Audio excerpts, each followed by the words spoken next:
we or did we not do a disservice to our kids with all the screen time that they have had since the pandemic began? I'll start with you, Christina. Did your kids experience a lot of screen time? How did you feel about that? And then I'll move around to each of you.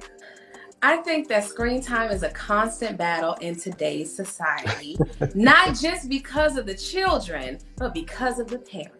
So I will add that there have been times I've told my kids, put that phone away. My phone is in my hand and I'm on Instagram, right? So sometimes we're telling them something, we're encouraging them, but we're up late at night with the laptop open. We're checking our emails, we're scrolling and watching reels and, all these things. And we're telling our children take less time, but we ourselves are not a reflection of the best example of that. So I would say, yes, I think my kids had too much tech time. And at a certain point, my children are 14, my twins are 11, I have a 7-year-old and a 4-year-old. So my 11-year-old son, I would say, listen, it's time to clean up. It's time to switch gears, and let's clean up around the house. And he would kind of put the phone down and have a, kind of, I'm not excited to do what I'm supposed to do. And so we had to have a conversation, between the two of us. If you have a problem with letting this go, what does that say to me as your mom?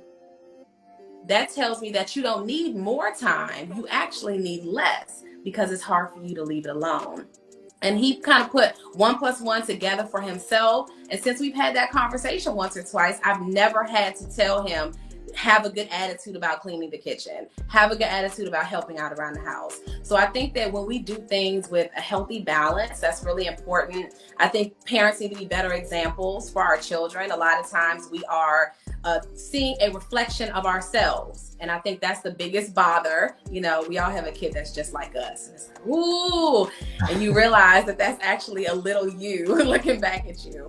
So I think that screen time can be problematic. But I think that if we make a commitment as a family to do less, then it will be much more successful.